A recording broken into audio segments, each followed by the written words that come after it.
people spend plenty of time making sure that the interior of our homes are beautiful, designed perfectly and installed correctly. However, septic tanks, on the other hand, are intentionally not discussed. Oddly enough though, making sure that your septic tank is properly installed and maintained is actually much more important than nearly any other item in the household.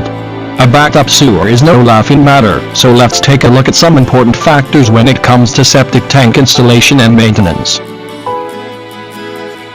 In most parts of the country, there are special guidelines laid out involving the installation of septic tanks that are there in order to keep the environment clean and undamaged. An improperly installed septic tank could leak dangerous bacteria into nearby streams and lakes, causing environmental hazards to animals and humans as well. For this reason, the Environmental Protection Agency has a long list of safety regulations regarding the installation of tanks.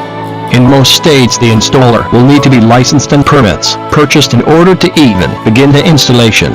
And even before the installation, there will also be written plans that have to be approved as well. For decades, concrete has been the construction material of choice when it comes to septic tanks. However, recently plastic tanks have become more popular because of their durability and lighter weight.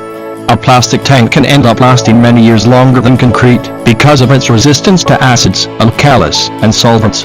A septic tank installation will need to be far enough away from the home where a drain field can be attached that will filter the effluent into the soil, where it eventually becomes a harmless part of the ecosystem.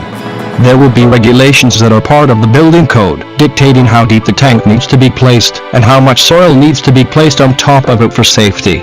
The drain field will also have a specified depth, a specified amount of rock surrounding the pipes, and a certain number of feet according to the size of the tank it's connected to. And as you can see, when it comes to septic tank installation, there are quite a few rules and guidelines that need to be followed in order to protect the environment and public health. The plans need to be approved first, the installation will need to be inspected before it's covered up, then the final inspection will be on completion to be sure that the installation was done correctly.